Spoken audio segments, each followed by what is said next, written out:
All right, hello and welcome to yet another Value Podcast. I'm your host, Andrew Walker, and with me today, I'm excited to have my friend, Jeremy Raper, on for the fifth time. Jeremy, how's it going? I'm doing well, man. How are you? Thanks for having me again. Hey, thanks for having me. I'm going to tell you what I was telling you before the podcast. Congratulations. Jeremy just had his second kid about a month ago. So congratulations. Thanks for coming on here on the heels of that. But let me start this podcast the way I do every podcast. First, a disclaimer to remind everyone that nothing on here is investing advice. That's going to be particularly true today. Jeremy traffics in very small, very quirky international stocks. Everyone should remember smaller, quirkier international. All of those are synonymous with higher risk. You need to do a lot more diligence. Nothing on here is investing advice. Please consult your own financial advisor or whatever it is. And then the second way I start every podcast is with a pitch for you, my guest. But, forget about that. This is your fifth appearance on the podcast. That's groundbreaking stuff. I've done about 75 podcasts and you're five of them. So if that doesn't speak how much I admire you and how much I like you, I don't know what is. So we'll skip all of that and we'll start by going into the company that I think you're coming on, your newest, most exciting idea. I think you posted an article on Seeking Alpha. I'll be sure to link to it in the show notes. This is your best idea right now. The company is POSaBIT, and the US, it trades OTC under POSAF. I'll remind everyone one more time, risky, please do your own work. With that out the way, I'll toss it over to you, Jeremy. What is POSaBIT and why are we so excited about them? Sorry. I have to get this in before I talk about POSaBIT. You said you've done 75 podcasts and I've been five of them. I'm not sure what's more shocking, that you've done 75 pods or that I have like a 7% market share of your podcasts? I think the last one we did was at 50 and you were four of them. So your market share is creeping down, man. Your stock's in the gutter, market share is creeping down. We're diversifying over here. I'm a value dude. I'm a value guy. Okay. I'm not about the growth. I'm about the value. Just keep that in mind. But yeah, no, thanks for having me. So POSaBIT. Okay. So just to kind of add on to your disclaimer at the beginning, this is a smallish company in a very fast growing, regulatory young industry, cannabis. It's listed in two locations, actually. You mentioned the OTC listing. Its former, I guess its main listing today is still on the Canadian Securities Exchange under the ticker PBIT. So if you can actually trade on that exchange, which we'll get to, that's a bit of an issue for many market participants. If you can trade on that exchange, you can do it. It's in Canadian dollars. Most listeners will be familiar with cannabis, kind of the cannabis evolution, in the sense that a lot of securities could not be listed in the US initially for regulatory reasons due to the lack of federal legislation around cannabis. And so a lot of the companies originally went to list in Canada. So that's kind of part of the reason for the background for why PBIT is listed in Canada and only recently became OTC tradable in the US. I do expect this company will graduate to a more normal listing in the US over time. And the CEO of the company has already thrown out 2022 as a likely NASDAQ uplisting year, although that's obviously to be determined. Having said all that, yeah, sure. Yeah, just so, as you said, I've done podcasts on cannabis. Actually, I think tomorrow Aaron Edelheit is going to come on to do another cannabis podcast. But most cannabis companies who operate in the US trade in Canada because of federal legislation stuff. But these guys aren't technically operating cannabis. They're just doing payments. We'll get to that in a second. But because of that, they think they could go to NASDAQ at some point. I'm not sure if that's entirely the reason. In other words, I'm not sure it's because we don't actually cultivate and sell cannabis, therefore we could list on NASDAQ. I think it was more this is a fast growing fintech company. NASDAQ is the logical place for it to list. And there's other service providers to the cannabis industry that are listed on NASDAQ, like Weedmaps, for example. So yep. To be honest, I'm just trying to be completely upfront. I haven't checked the actual letter of the law as to what's preventing them from being on NASDAQ. I do know the legacy history of the company, why it ended up in Canada. And then there's a natural process. Too, yeah. And then there's a natural process to get listed on a better exchange, which takes time and money, which is kind of what they're starting to go through at the moment. But actually what the company does. So let's kind of talk about it. So they're a vertically integrated payments processing company providing services to the cannabis industry, specifically to cannabis retailers called dispensaries, but essentially shops where you go and buy cannabis. It's a US company. It's based in Seattle, Washington. I think it's 6 or 7 years old. Maybe 2017 is found. So it's 2015, I think is when I was looking at their website. 2015, yeah. And then it started operations formally in 2017. So it's an entirely US business today. As I said, they're in 14 different states. They essentially they take part of the role of the acquirer in a typical kind of banking card network, and part of the role of an issuing processor. But mostly you could think of them as an acquirer. That is, they provide merchant-oriented services. They manage the payment account for the merchant with regards to the financial institution, that is the issuer, the bank. They receive a fee. They do various different things, but essentially the bread and butter is they receive a fee per transaction for providing those services. And therefore, like many other payment businesses, as hopefully the volume scales aggressively as it grows, you kind of earn this annuity type revenue stream on a growing pie of transactions. Jeremy, just, a normal business, a Chick-fil-A, a McDonald's or something, who would the acquirer be for when they process? It would be, POSaBIT is only debit cards, I believe, but when a McDonald's processes a credit card transaction, who would a typical acquirer be there? That would be someone like, I'm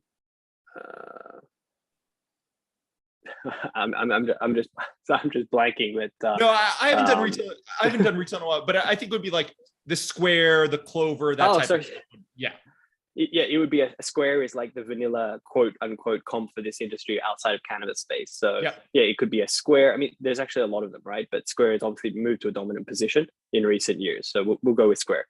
Yeah, I was just doing that so people could start thinking, acquire can get a little jargony, so people can start thinking who's comp to, but please continue.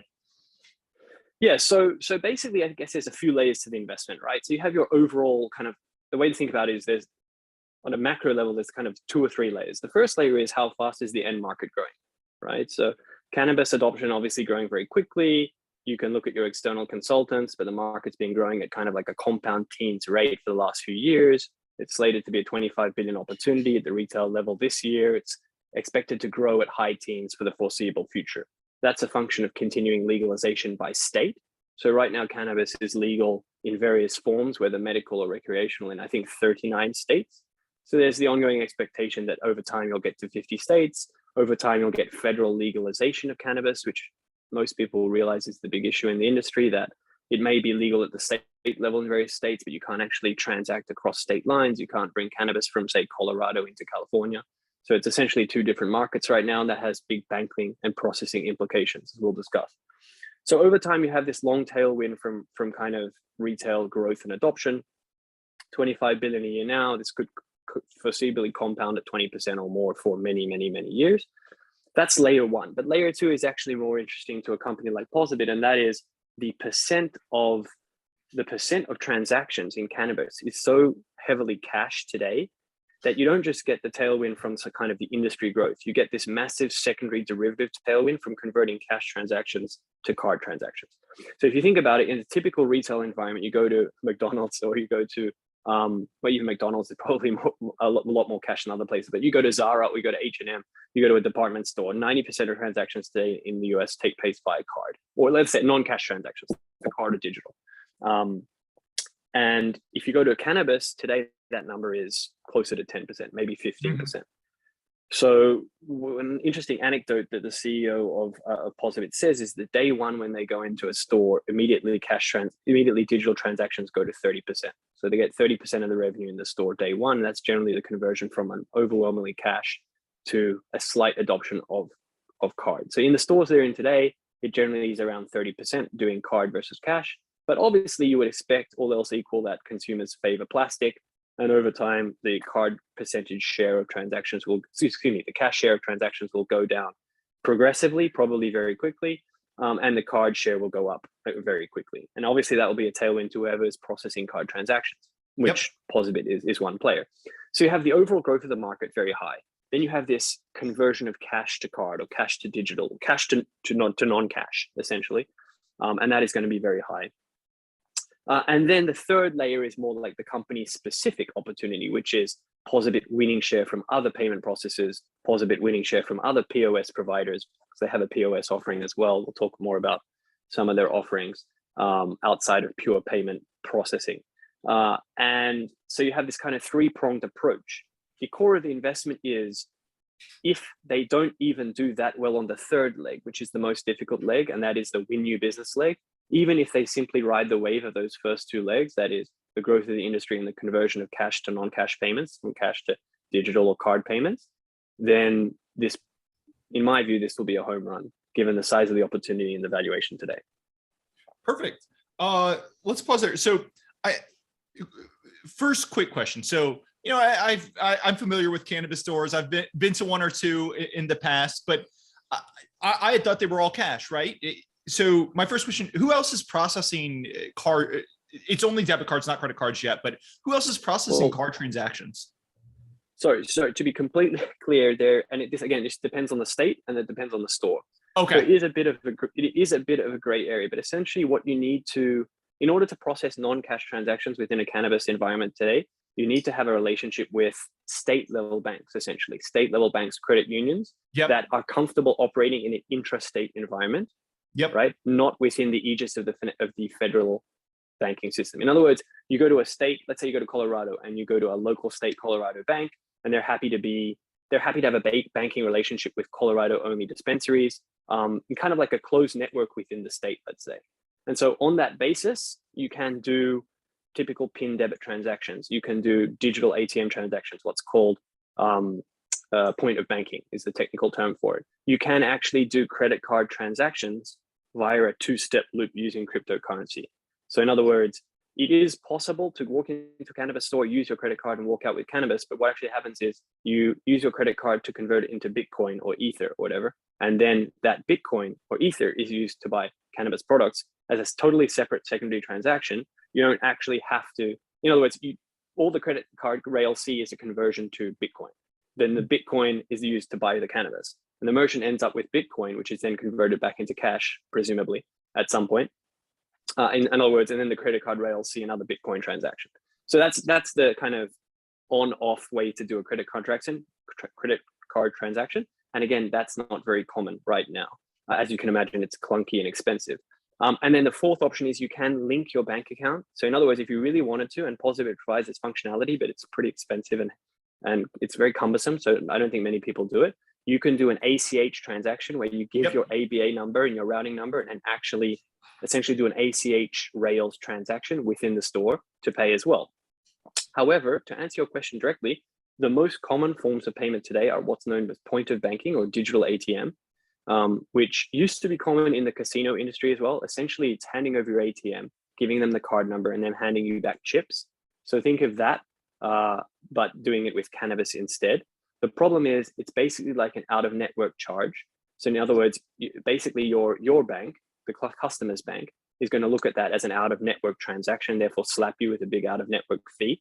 So the all-in, if you're spending like, I don't know, $60, $70, $100 average spend, and is up to $100 in some shops, but let's say $60, $70, and you're spending a couple dollars convenience fee plus a out-of-network ATM, virtual ATM fee. And then you're also paying on top of that, the typical processing charges. All of a sudden the customer's having a bad experience and the merchant's not making any extra money. They're paying those fees on to the banking partners, right?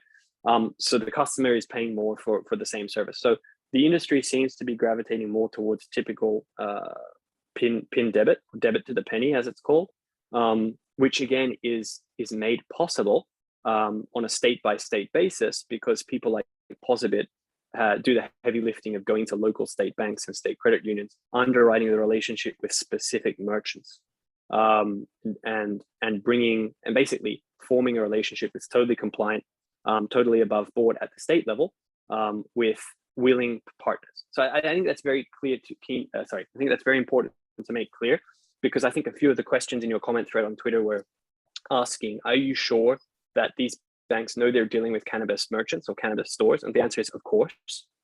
This isn't some kind of bait and switch where POSaBIT is introducing businesses and not telling their banking partners what product they're selling. That's ridiculous.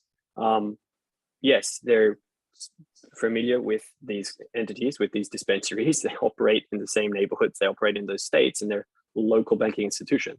But the question is, I guess we could get to it later on. I guess the real question is what happens post-federal legalization to this kind of nascent ecosystem. Let's get there when we get there, because this was great. Sure. You answered they mentioned on their website a lot. They do blockchain, and I was going to ask you about blockchain, but you already answered that with the crypto and credit card question. So I guess let's dive into the moat a little bit, because it does seem like until we get federal legalization, it seems like these guys are going to have a pretty nice moat, right? Like in order to, if I was, a Square, you can start up a payment transaction pretty easily.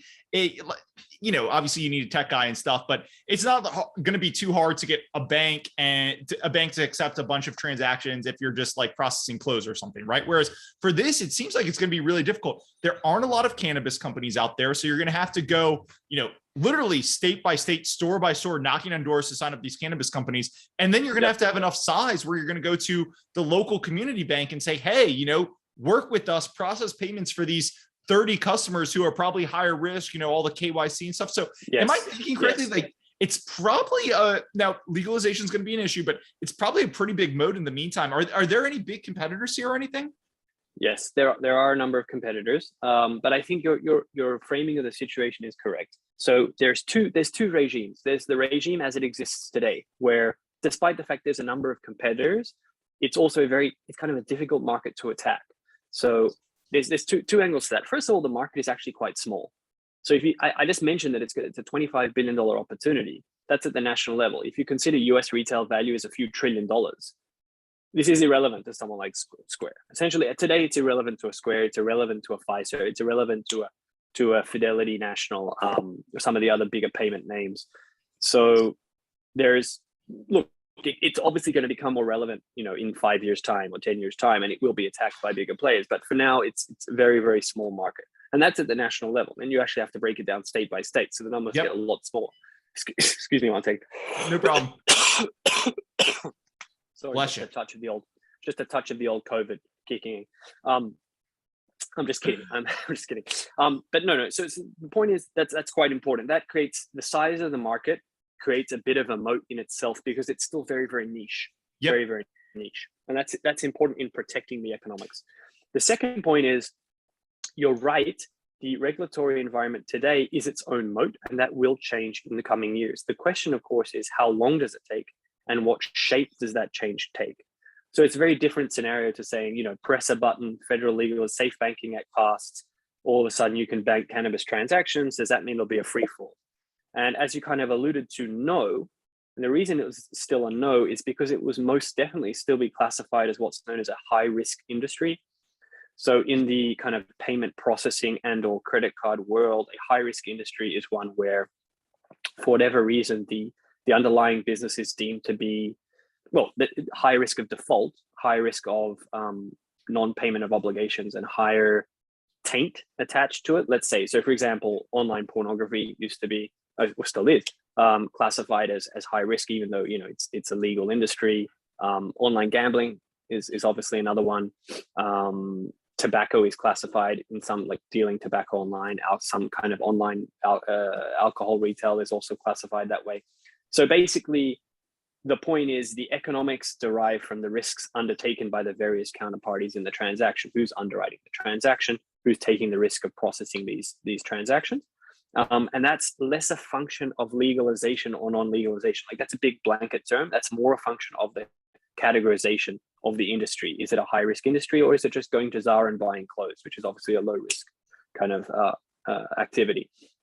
So when you combine that with the fact that it's still a very small market in the grand scheme of things, that creates a bit of an economic moat. Yep. Having said all that, you asked, are there any other competitors? And the answer is, of course, there are lots of competitors. It is a competitive space. Just the competitors are not your Fidelity Nationals or your Squares, right? The competitors are mostly other small kind of niche focused cannabis oriented payment processing companies. Now, the biggest competitor today is a company called Transact First, which is unlisted, privately held. I believe they just did a funding round. And I'm not entirely sure of the details, but I think it was well north of 10 times sales. And I think it was largely a secondary sell down. Yep.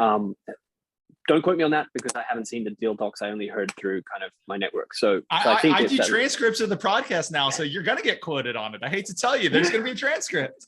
Well, okay. If you quote me, just say by Jeremy, who heard it through his network of, network of high risk sources. You can say that. To follow up quickly, Transact First is a real competitor. They are much larger than POSaBIT today. The reason they're much larger is because essentially they locked in a lot of they were quite smart. A couple of years ago, they locked in a lot of the larger MSOs to long-term contracts. So they're locked in. Unlike POSaBIT, will sign companies to say 1-year deals plus with option for extension and trust the quality of their service to maintain the relationship and keep the business. Transact First went the other way and locked in customers to 3 to 5 year committed relationships for their processing. So if you talk to a lot of the customers, or a lot of the merchants, I should say, in the industry, they're not really happy with Transact First. It seems to be an opportunity for people like POSaBIT to pick off as and when some of these customers come up for renewal. Also, I personally don't believe Transact First's technology is that great. I think POSaBIT's offering is at least competitive, if not more competitive, particularly on some of the key newer offerings like debit to the penny, so PIN-based debit transactions, as opposed to the old method of point of banking digital ATMs, which was the dominant solution, still is the dominant solution today, but is being de-emphasized over time for reasons that I mentioned: the out-of-network fee charged to the customer, the clunkiness of the transaction. So Transact First is what I would call the legacy strong player in this specific cannabis payment processing niche. POSaBIT is definitely a challenger. So you think about it this way: there's over 8,000 dispensaries in the United States. POSaBIT is in 300 plus, growing at 200% at the revenue line, but growing the dispensary level number, over 50%. And they're entering new states all the time. So yeah, I mean, they're definitely not. It's not a situation where you have one player with huge market share and a long tail. It's a completely fragmented market, very fragmented. Even Transact First market share is not. I mean, I don't have the exact stats in front of me, but it's not like they have a dominant market share and everyone else has no hope. It's a very as you would expect, right? Because they're not really one market. You have to think about it in terms of 35 to 40 different markets, state markets, where various operators with different resources have made the decision to invest in, as you said, KYC, completely compliant solutions and banking relationships. And POSaBIT's done that in a few states, but definitely not all of the states.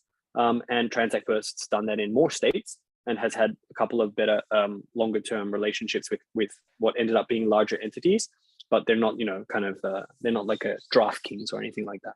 Let me jump in here. So in a second, we're going to talk valuation, but you covered a lot there, and I just want to go through a couple of things you covered. So the first, if people can remember 5 or 10 minutes ago when you were talking about industries with taint, I thought you had a great thing in your Seeking Alpha piece where you were talking about, hey, here's how much POSaBIT charges per transaction. And, when I think of a normal credit card transaction, it's like if I go to the bodega across the street or something, it's going to be, I think they charge 30 cents per swipe plus 2% of the transaction or something, right? But industries with higher taint are going to charge higher chargeback. So you just had a great thing in your Seeking Alpha piece of, here's how much the average industry with taint is charged by the credit card issuer, and here's how much POSaBIT is charging. And I think that will help frame this a little bit more. Sure. I hate to be unprepared. I don't actually have the Seeking Alpha article in front of me, but it's on the net, so people can pull it up. But the gist of it is essentially as you said, the high risk average take rate today is well north of 5%, right? All in, let's say all in, the blended take rate is well north of 5%. Meaning the economic cost to the economic cost to the ecosystem from processing this transaction, let's say it's $100, is north of $5. Versus today's POSaBIT's top take rate. In other words, the all-in charge they get the most is, I think, 5.2% for one of their services. I think it's for PIN debit transactions. Meaning it's not wildly out of line. It's not wildly out of line with federal legal high-risk industries today. So my point is, if you believe, and this is a belief, not a fact, but if you believe that cannabis regulation, or at least the payments ecosystem in cannabis, follows the playbook of other high-risk industries such as pornography or online gambling or online betting or things like this, then you're never going to have a situation where the take rates are 30 basis points, 50 basis points. It's always going to be some kind of huge multiple of that, and if it's in line with these other industries, there's no reason it shouldn't be close to 5%. Having said, go on. I was just going to say, in your article, I just thought that was such a great point, because when you first hit the stock, and we'll talk about some of the other red flags, one of the things my mental model was, they're generating great revenue right now, but when it gets legalized, first the big players are going to come in, and then these guys are charging 5%. The big players are going to way undercut them, so they're going to be churning, and they're going to have to reprice all their contracts. And I think you've done a great job of addressing why if legalization came, which is a big if. I'm actually kind of taking I think it's going to take longer for federal to legalize than we would kind of hope. But even if it came, I think you've addressed the big risk.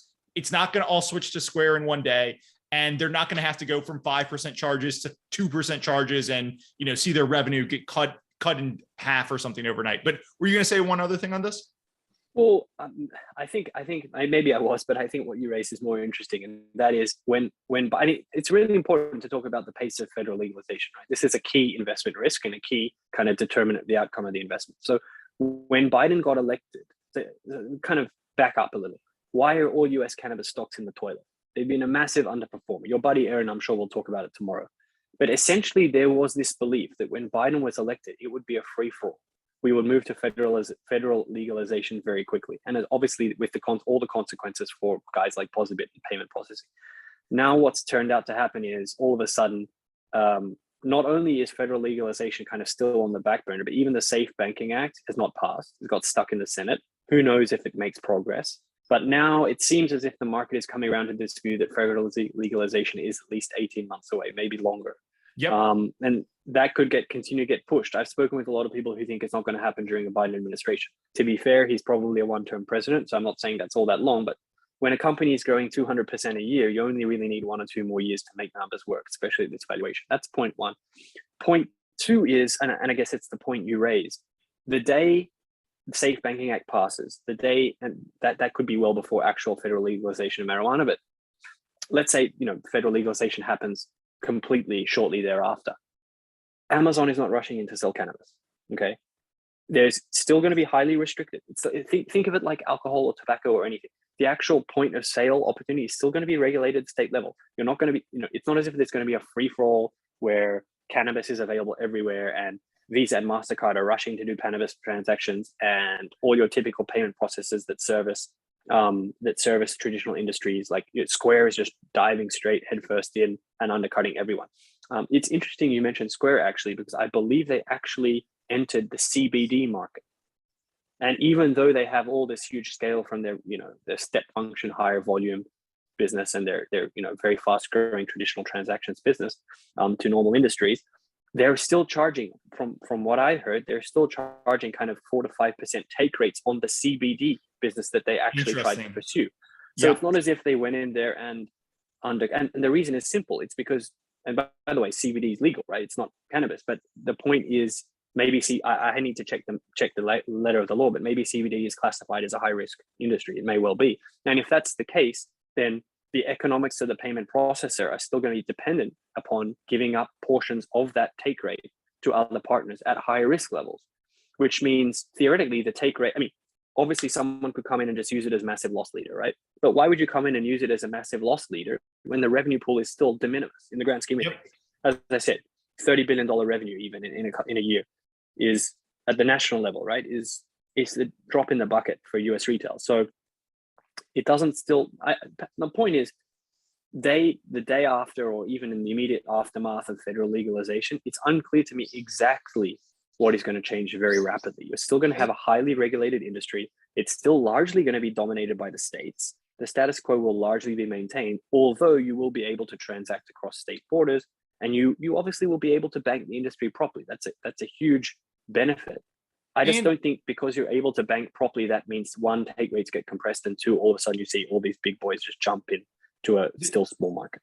And this goes back to actually my next question. It transitions pretty nicely. So you said even if federal gets legalized tomorrow, like the cool thing about these merchant acquirers, right? Because POSaBIT also POS is the start, right? It runs your point of sale, and your point of sale is a very sticky product. Like this is one of the reasons why point of sale companies get valued so highly. Once somebody chooses to go with you for point of sale, it's not like somebody chooses Jeremy's product and then the next day I come over and I say, oh, Jeremy's charging you 2.4%. I'll charge you 2.3%. And they jump for joy and switch over to me, right? Like you have to literally rip out your entire systems, retrain your whole staffs. Like it's a super sticky thing. So even if federal got legalized tomorrow and everybody was like, Square's technology is great, all this, it would take, you have to go door to door. You have to plan these big transitions. It takes a long time. So that transitions to another thing I wanted to ask. You mentioned when we were talking about transact first versus them, that POSaBIT has 1-year contracts with their customers. Yep. Do you know what Do you know what the churn for their customers after the 1-year contracts are up is? To be frank, I don't, but I would assume it seems like it's very low, if and only because they seem to be growing very rapidly in adding new customers. So meaning in absolute terms, they had, far fewer customers last year than they have this year. Meaning if they were churning a meaningful portion of their business, they'd have to almost replicate the whole business again overnight, if you see what I'm saying. Yep. So the fact they're in 300 plus dispensaries today and they're in 250 a year ago, 200 18 months ago, if they were actually churning, say, 10% of their business every year, then obviously those numbers would be much likely to be growing so rapidly. They'd have to retain the business. If you ask them anecdotally, they say they keep most all their business, but they don't lock their customers into these long-term relationships, specifically because that was a huge pain point mentioned by other customers who have either considered the transact first ecosystem or left the transact first ecosystem. Now, to be clear, I want to be totally upfront. Probably the biggest knock, or at least the risk that I could see, other than federal legalization, for this company, is the fact that it's obviously still subscale, and a majority of their customers are still what I would call mom and pops or smaller customers. Yep. So they do have a couple of MSOs, multi-state operators. So they just entered New Mexico with a multi-state operator, and they disclosed 2 customers that own more than 20 stores. So they're pretty big organizations. But one real risk, and this is a real risk that they need to demonstrate they can kind of get beyond, is what happens if the market consolidates and all of a sudden you have 6 or 7 big national cannabis players at some point, and you're not banking them, or you're not processing the transactions for any one of those because you happen to back all the losers, let's say, quote unquote. That's a real issue for them in the future. The reason I'm less worried about it is for 2 reasons. Firstly, the cannabis industry today is growing 15 to 20%, and POSaBIT's growing 200%. They've doubled the size of the business every year since they launched. They're guided to grow well north of 100% for the foreseeable future, and they said the business is still accelerating, and it grew at 230% last quarter. So they seem to be doing something right. They're growing much faster than the overall industry, and by definition, that means winning customers. Whether that's greenfield, whether that's brownfield, they do seem to be doing something right in a competitive space. And the second point is, if you think about it, right, like all these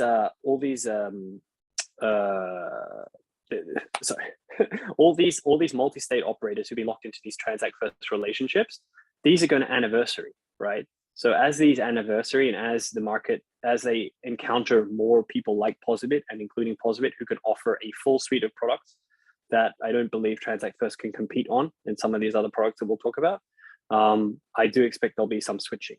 And the third point is, you have to remember this company is still a very young company. It was listed on microcap backward Canadian exchange with a hideously high cost of equity capital as recently as 9 months ago, even 6 months ago. And therefore they couldn't really hire a sales force. I mean, it's a small company. It was a very small company, right? Even today they're doing 20 million revenue this year.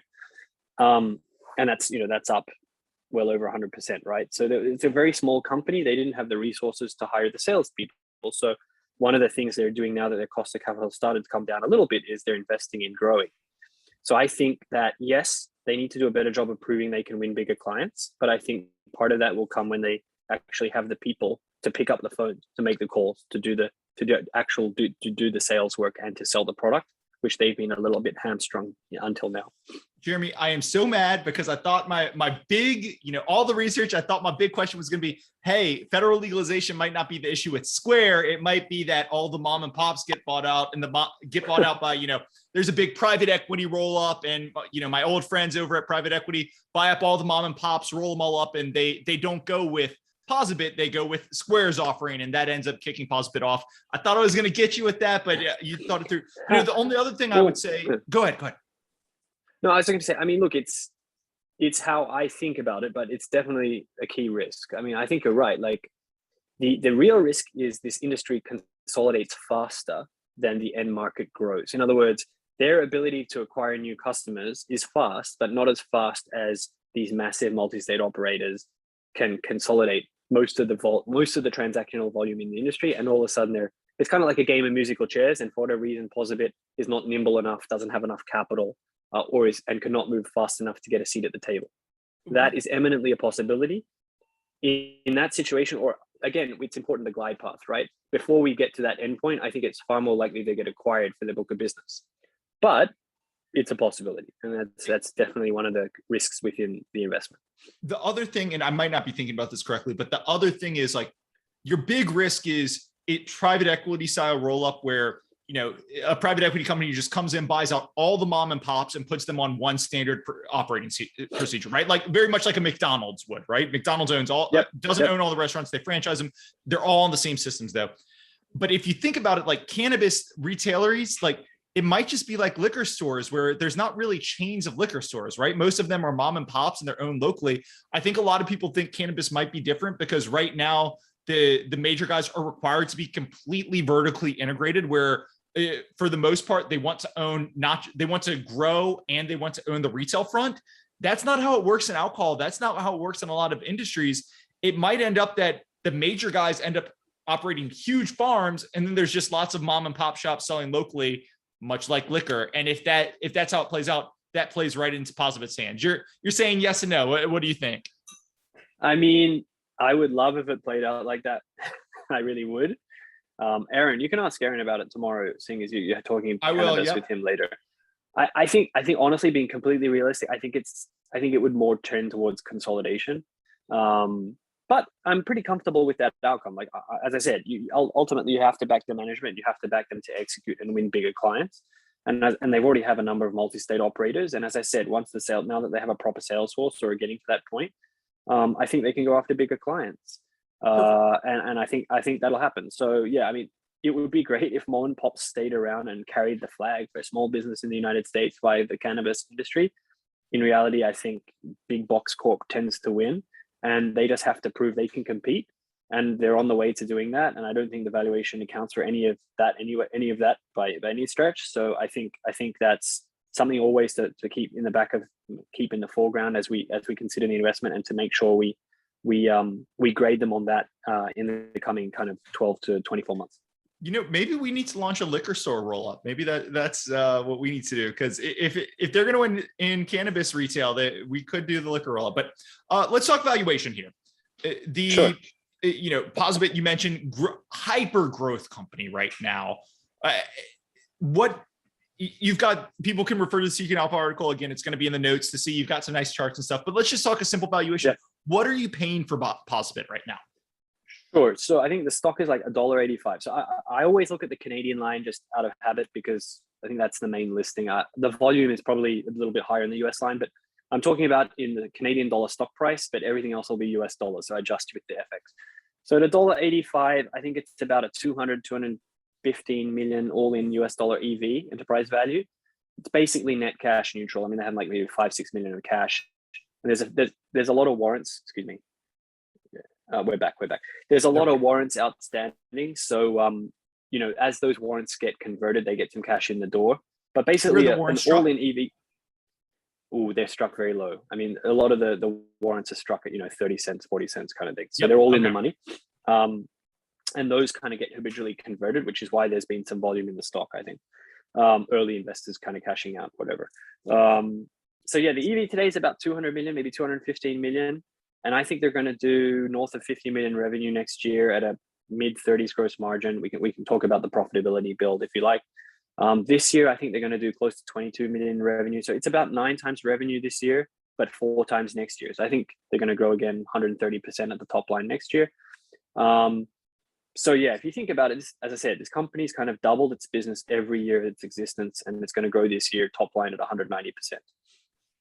Next year, I still think it's going to grow at 130%. And, it's trading at 4 times revenue. So it's, and sorry, that's point one. Point two is the revenue pool is very small still, meaning we're hyper early in a company's S curve, which normally means you get a higher multiple, right? You get a higher absolute multiple because you have a very large TAM here, right? So theoretically, investors would be willing to pay a higher multiple of a lower absolute number, given the underlying growth rate is so hyper.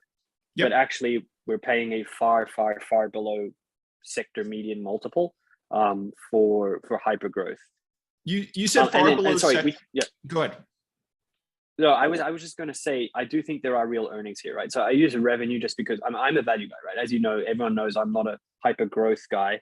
Maybe I do the odd GARP investment. This is a GARP investment to me, but I'm not just about buying revenue multiples. But the point is, it's very easy to see how this could become a very high earning real business quickly if they wanted to be, right? So payment processing, obviously a huge operating leverage industry.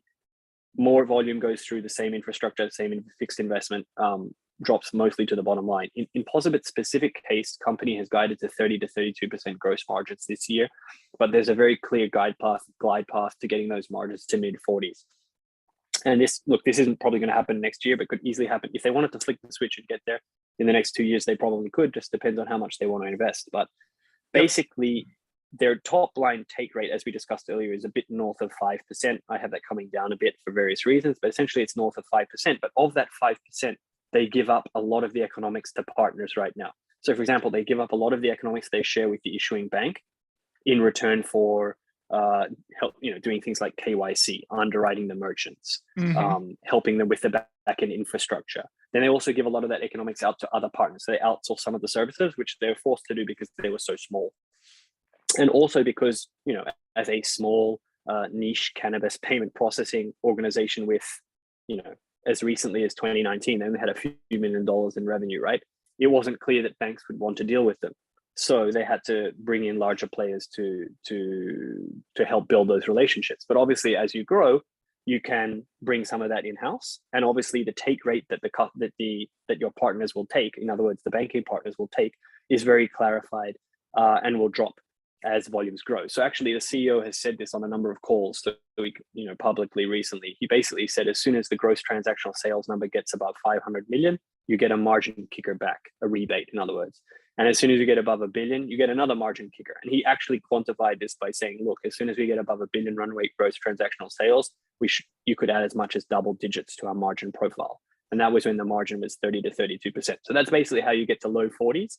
Then you bring some of that partner business back in-house, that gets you to mid 40s. So in other words, I'm not baking any of that in. None of that, that's all gravy, but I still think it should be a mid 30s margin business next year, right? And just doing very low incrementals after that. In other words, incrementals meaning incremental EBIT on incremental revenue. If my incremental margins are only kind of like 15, 20%, when normally in the payments industry, they're above 50% for a mature business. So that's, again, this is just kind of back of the envelope to kind of conceptualize it. Even then, I think I'm paying 30 times EBITDA next year for a company growing 100, 150%. And 30 times EV to EBITDA is not the cheapest multiple. As you said, it's growing 100 times revenue. And just to give people an idea, look, Visa and MasterCard aren't perfect comps in any way, shape, or form, right? But they're the first names that come to mind when you think payments. Those trade at 25 times EBITDA, right? So 30 times EBITDA is not crazy, particularly for something hyper growth. If I thought, I don't even know what multiple Square trades at, but something like Fiserv, which I think owns Clover, and there's been some activists there saying Clover's worth more than the whole market cap. I think that trades at like 15 times EBITDA, if I remember correctly. And that's not a hyper growth business by any way, shape, or form. So just to give people an idea, I want to come back. Actually, we covered that. You mentioned 9 times revenue. I mean, that's not crazy expensive for a company if you believe that they can grow 150% next year. And then, after that, they're not going to grow 150% forever, but there are a lot of tailwinds here. There's no reason this can't be a 30, 40% grower for a pretty long time, I would say. Totally. Yeah, I mean, I totally agree. I mean, if people want to refer back to my article, they can. So we have a couple of my daughter just ran into the room, so no problem. Do you need me to pause for a second, or does she want to say hello? No, it's fine. It's fine. I'll try to keep her off the screen actually for privacy purposes. But if people want to refer back to my article, they can look. I try to do this analysis where I look at the valuation of other payment stocks, and to be fair, most of them are much bigger than POSaBIT, right? So take that with a grain of salt, but basically the 10 or 15 most direct comps, payment comps. Sorry, my daughter just pulled my my phone. Take 10 or 15 of the most direct payment comps and kind of run a regression between valuation and organic growth. So obviously there's a hyper growth business in a growth industry, so it's dominated by growth investors.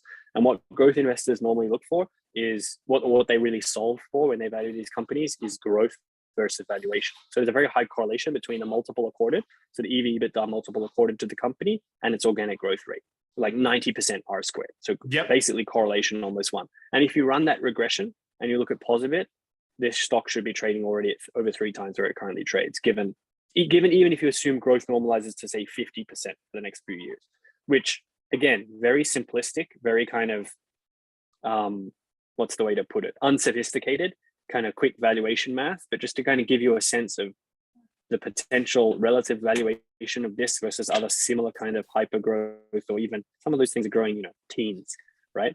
Other kind of assets within this space. There's a big implied discount here. And maybe now's the right time to talk about why there's this massive implied discount, even though the stock's done well recently. Go ahead. Yeah, so I think there's a few things. So the first and by far the most obvious one, I actually don't think it's the cannabis piece of it. I think the cannabis piece of it is real, but I don't think that's the main reason, because there's a lot of other cannabis related businesses actually trading in the US at very high valuations. And private company cannabis businesses are trading at far, far bigger premiums than huge premiums to where POSaBIT trades today. So for example, not even payments businesses, but like other software providers to the cannabis industry, a company called Dutchy just did a private funding round where they raised a lot of money. I think it's $300 million at a 3.75 billion valuation. Now, they're not a cannabis retailer, so it's a different model. They're a picks and shovels software provider to the cannabis industry. They don't do payments. They do other things. They do a bit of POS. So it's analogous. I mean, it's not identical, but it's analogous in that they do provide services to the cannabis industry. So picks and shovels software. And they traded at, last revenue number I saw from them was under 50 million.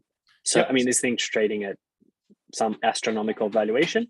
And it's a private company, so I don't have all the details, but any kind of hyper growth fintech asset in the private markets you can pick, you won't find one trading below 10, 15 times forward sales. So that's kind of like a quick check.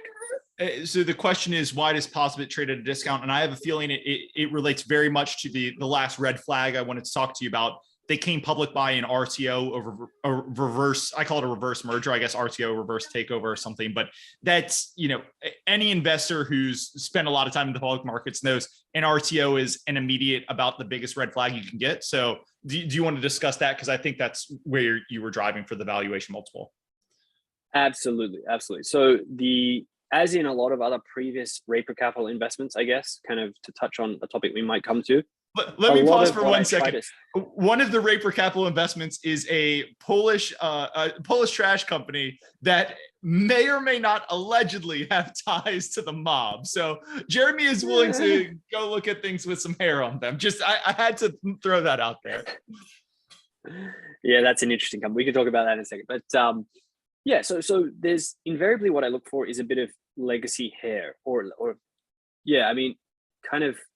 There has to be a source for the value, right? Like where are you going to derive your value? There has to be some kind of taint on the kind of specifics of the company or its idiosyncratic situation. Otherwise, there wouldn't be any value for someone like me to kind of pick over, right? So in this situation, you're right. It's the legacy listing was a huge mistake. Like if you talk to the CEO today, he said he will admit he basically says it in his presentations, but they shouldn't have done it. They got bad advice. The reason they got bad advice was, the reason they took the bad advice, I guess, was probably a mistake, but they really wanted access to capital.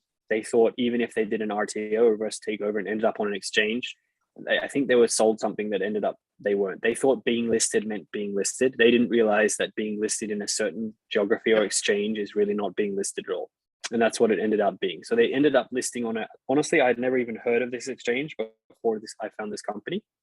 I had never heard of the Canadian Securities Exchange. This isn't the venture exchange. The venture exchange is the junior exchange in Canada, which in itself is not an ideal listing. But this is not that. This is like, imagine if you go to the outhouse at the end of the town, right? In, I don't know, Yuma, Arizona, an old cowboy town, and you go to the crappiest little saloon at the end.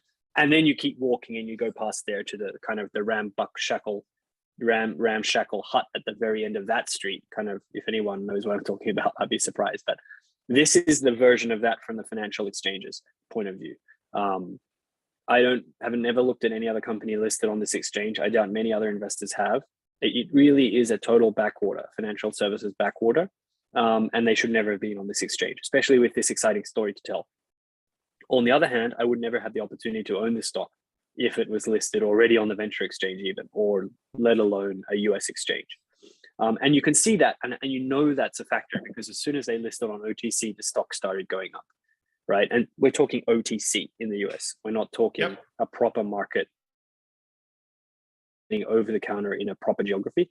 The stock, has already gone from, I don't know where it was, $1.20, $1.30 or something, to $1.80 now in Canadian dollar terms, right? So it's already gone up a fair bit just purely from that. So part of the historical issues here around listing are a real issue. And this is something we've monetized before with Bragg, with GAN was a great example of this. Again, at much kind of less crappy levels than this particular exchange. But this is a well-trodden concept in the Raper Capital playbook, and one I've hoped to continue monetizing over and over. And that is finding companies that don't deserve to be in these backwaters with real businesses, real prospects, trading at irrationally high discounts, and then riding the kind of closing of that gap, that listing arbitrage, as they kind of, just basically just get up to speed and list on proper exchanges over time. Obviously underwriting the fundamentals along the way, but that's kind of a key catalyst here. And it's one that I've historically undertraded, because when GAN was coming out, you and I were talking a lot, and I was like, there's a lot of red flags here. And you're like, bro, just keep it simple. It's growing fast and it's going to a major exchange. And you were right, though, interestingly with GAN, it basically round tripped, right? Because they came out, it was a hot stock. Which has been very interesting. But I'm with you, the RTO, it is just such it is just so hard to get over that RTO though, right? Like an RTO on the backwater exchanges. And I get, like, bankers can be very compelling, and they can do they can really convince you, like, hey, just get on there. Everybody's going to love you. You're growing quickly. It's going to be fine. You can raise capital, and you go do it. And then you're like, oh gosh, it's an irreversible decision. But it's just a big red flag to get over. Let me try to give you at least some context. So Ryan Hamlin, the CEO of the company, his background, he's a software engineer, essentially. He ran a large security software suite at Microsoft with 1,500 reports for a long time. So he's not prototypically a finance guy, right? He's a software guy. So if I was to try to understand the decision to do the RTO, and Brian's super smart, he's doing a great job, but I would have to say there was a learning curve with being an executive, even for a very small company. There's a big learning curve with being a CEO, and also capital allocation, with being a manager of capital and lowering that cost of capital. And they just didn't have the right perspective on that. I'm sure they got bad advice, and unfortunately they didn't have the right connections when they were a very early stage venture company to guide them towards the right process, to the right sources of capital, let's say. And so they made that decision. They have to live with that decision. But that is why we have the opportunity today, in my view. And to be clear, I believe Ryan still owns in excess of 10% of the company. I need to double check, but from what I understand, management still owns a big chunk of the equity. Perfect. Well, hey, Jeremy, I know we wanted to go through the rest of the eclectic Jeremy Raper Capital playbook, but unfortunately it is 9:30 our time and I haven't had dinner yet, so it's starting to get out there. Wow. But is there anything else on POSaBIT you want to say before we wrap up? I think we actually did a really nice job of covering a bunch of different angles here. Sure. The only thing we didn't cover, which I think is quite important and is worth mentioning, is this is not just a pure payments processor.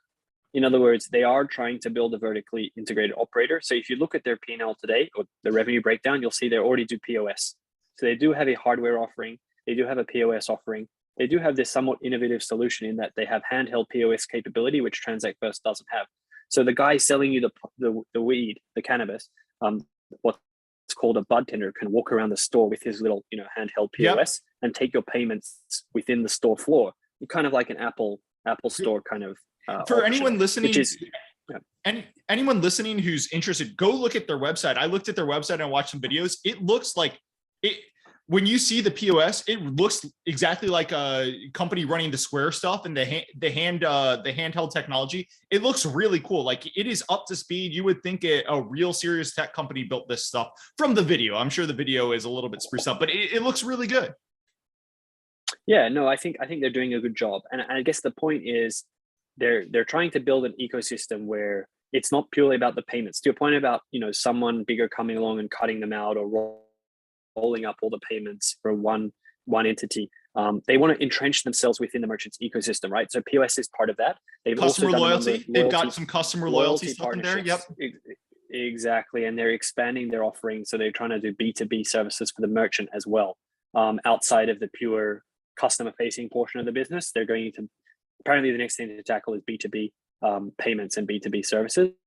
They also do other, more mundane things like, back-end reporting, integration, onboarding and installer systems for the software, introductions to local banks for a lot of these guys. It sounds like it's pretty plain vanilla stuff, but a lot of these, as you mentioned, smaller shops in this industry, they don't have banking relationships, or they don't have good banking relationships.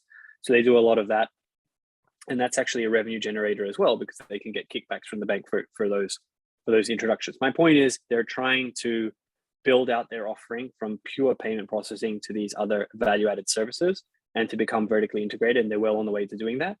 And I think that will hopefully future-proof the business to an extent, and allow them to stay more entrenched with their customers. That's the only thing I would mention that we didn't cover. Perfect. Well, Jeremy, I mean, this is such an interesting one. Typical Raper Capital stuff, hyper growth company, backwater exchange. But look, I think you've done great work here. All the questions I had, just addressing them. Everyone should, of course, follow Jeremy's stuff. Rapercapital.com is absolutely fantastic. I'll link to his Twitter in the show notes. I'll link to the Seeking Alpha article he put up here. So go read that if you want to learn a little bit more about the company. But Jeremy, this has been fantastic, man. Thanks so much for coming on. And I'm really looking forward to having you on for the 6th appearance. Thanks, man. We'll have to do the recap of all the stuff that happened, that worked or didn't work. And when you've had your dinner, we can do that another time. We'll have to do it soon. Thanks again, man. We'll talk soon. Thanks, man. Cheers, dude.